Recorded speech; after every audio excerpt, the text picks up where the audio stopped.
So hello dear student, आज हम electrochemistry का मोलर कंडक्टिविटी ये वाला टॉपिक 10 मिनट के अंदर फिनिश करेंगे। So let's get start. Time काफ़ी कम है हमारे पास, इसलिए ज़्यादा मैं टाइम पास नहीं करूँगा। तो ये जो साइन तुम देख रहे हो इसको कहते हैं मोलर कंडक्टिविटी।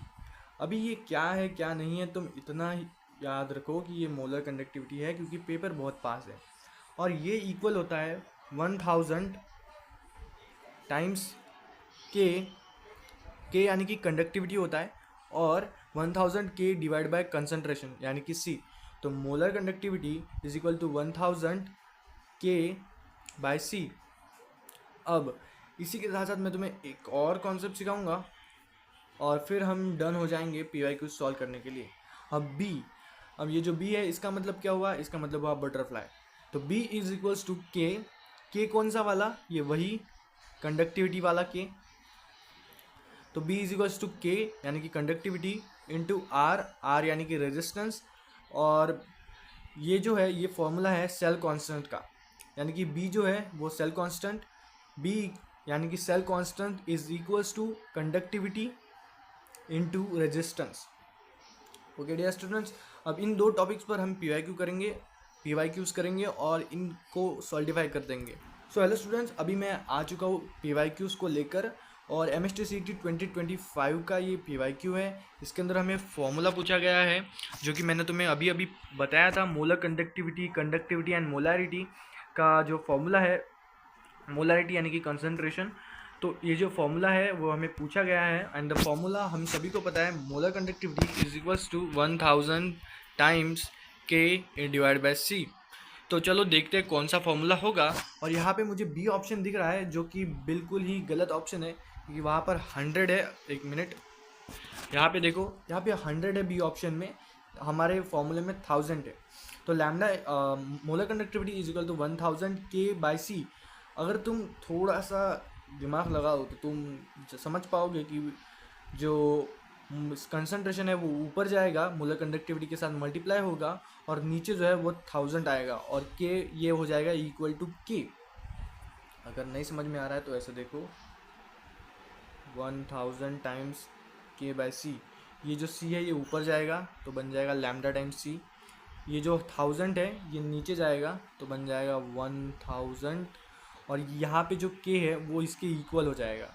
तो ये जो और ये ऐसा तो ये हुआ हमारा आंसर, और ऐसा जो ऑप्शन है जिसमें हमारा आंसर मैच हो रहा है वो है C option, and the C option is correct. देखो 50% लोगों ने आंसर कर रखा है, मतलब काफ़ी इजी क्वेश्चन था। यहाँ पर calculate the cell constant. Cell constant मतलब क्या? सेल कांस्टेंट मतलब हमारा वही बी फॉर बटरफ्लाई यानी कि सेल कांस्टेंट। ओके, कंफ्यूज मत होना, जोक्स को साइड में रखते हैं। बी का मतलब सीधे तौर पर सेल कांस्टेंट होता है, ये चीज़ हमेशा याद रखना, कंफ्यूज मत होना। बटरफ्लाई तो मैंने ऐसे ही बोल दिया था। तो B is equals to cell constant is equals to K into R, ये आर है,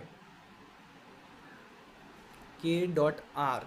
ओके, आर मतलब रेजिस्टेंस जो कि दिया है 60 ओम।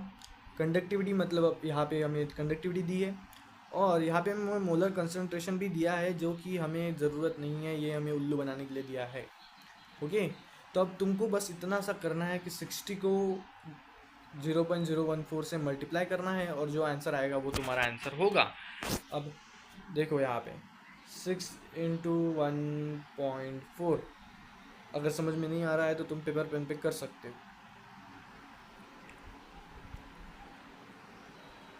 84 0.8 सॉरी, ठीक है 84 आ रहा है आंसर।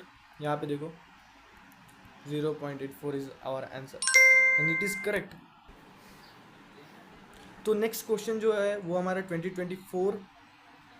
2024 16 में शिफ्ट का क्वेश्चन है, और इस क्वेश्चन में हमें पूछा गया है कि यहाँ पे जो कंसंट्रेशन दी है, वीक इलेक्ट्रोलाइट की कंसंट्रेशन हमें दे रखी है, और हमें पूछा गया है कि कौन सा सॉल्यूशन सबसे ज़्यादा मोलर कंडक्टिविटी प्रोड्यूस करेगा। अब हम सभी को पता है मोलर कंडक्टिविटी का फॉर्मूला क्या है। Molar conductivity is equal to 1000 times K divide by C. अब हमें सॉल्यूशन का जो कंसंट्रेशन है वो दे रखा है। अब हम यहाँ पर अज्यूम कर रहे हैं कि के जो है कंडक्टिविटी वो सारे ही सॉल्यूशंस के लिए सेम है। यहाँ पर कंडक्टिविटी नहीं दी है मतलब वो कांस्टेंट है, और 1000 तो वैसे भी कांस्टेंट है। तो जो भी कंडक्टिविटी जो भी मैटर करेगी, तो कंडक्टिविटी जो भी मैटर करेगी वो मैटर करेगी सिर्फ कंसंट्रेशन पे, क्योंकि इतना पार्ट तो कांस्टेंट है। और अगर तुम ध्यान से देखो तो कंडक्टिविटी और molar concentration and molar conductivity आज इन्वर्सली प्रोपोर्शनल। तो मतलब अगर जितना ज़्यादा कंसंट्रेशन कम होगा उतना ज़्यादा मोलर कंडक्टिविटी बढ़ेगा। ये सिंपल सी चीज़ होगी। तो यहाँ पे जो भी कंसंट्रेशन, अभी हमें कंसंट्रेशन दे रखी है, तो जो भी कंसंट्रेशन सबसे कम होगी वही हमारा आंसर होगा। अब ध्यान से देखो 0.001, 0.002, 0.005 एंड 0.004, अब सारे एक ही लेवल पर है, तो मैं यहाँ पे सबसे कम कंसंट्रेशन होगी 0.001 मोलर, यानी और हमारा आंसर सही है, क्योंकि कंसंट्रेशन जितना कम उतनी ज़्यादा molar conductivity. What is the conductivity of 0.5 molar NaOH solution having resistance 3.4 and cell constant? तो यहाँ पे सिंपल सी चीज़, हमें सेल कांस्टेंट दे रखा है, यानी कि बी की वैल्यू दे रखी है, रेजिस्टेंस दे रखा है, रेजिस्टेंस की वैल्यू दे रखी है, कंडक्टेंस सेल कांस्टेंट की वैल्यू दे रखी है, और कंडक्टिविटी निकालना है।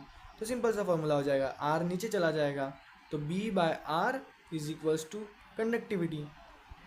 अब सेल कांस्टेंट दिया है, देखो 315 इंटू 10⁻³ ये हो गया हमारा सेल कांस्टेंट। नीचे दिया है 3.5 इंटू 10⁻⁻1 हमारा रेजिस्टेंस। ये 10⁻⁻1 जाएगा ऊपर, तो ये +1 हो जाएगा, और ये 10⁻³ से माइनस होके 10⁻² बचेगा। ओके, 3.51 और ये 1 और 1 कैंसिल, 315 एंड 315 कैंसिल होके 1 बन जाएंगे, और 10⁻² वहाँ पर है ही, तो ये बन जाएगा 1 इंटू 10⁻², मतलब 0.01 मोलर, और D option, and this is the correct option. So ये रहे कुछ क्वेश्चंस अभी हमने किए। अब बहुत ही छोटा वीडियो मुझे बनाना है, इसलिए मैं कम क्वेश्चंस करवा रहा हूँ, लेकिन मेरा तुम लोगों को रिकमेंडेशन रहेगा कि तुम लोग जाकर PYQs को खुद से सॉल्व करो, क्योंकि जब तक तुम लोग खुद से सॉल्व नहीं करोगे तब तक तुम्हें नहीं आएगा। ये कॉन्सेप्ट काफ़ी बढ़िया है। 10 में हर देखो आयोनिक इलेक्ट्रोकेमिस्ट्री का ये जो टॉपिक है ये बहुत अच्छा है। 10 में से 2 या 3 क्वेश्चंस तुम्हारे इसी टॉपिक से आते हैं, इनफैक्ट इससे भी ज़्यादा आएंगे। तुम लोग बहुत ही अच्छे से इसको प्रिपेयर कर लो। PYQs को सॉल्व करना बाकी रह गया है, कॉन्सेप्ट मैंने तुम्हें समझा दिए हैं। अभी टाइम बहुत कम है CET के एग्ज़ाम के लिए, इसलिए सारा कुछ नहीं समझाया है, 2 ही इम्पोर्टेंट समझाया है, जिसके आने के सबसे ज़्यादा चांसेस है, वो मैंने तुम्हें समझा दिया है। ओके, सो जाओ प्रिपरेशन करो, रिवीजन करो और अपना बेस्ट दो एग्ज़ाम में।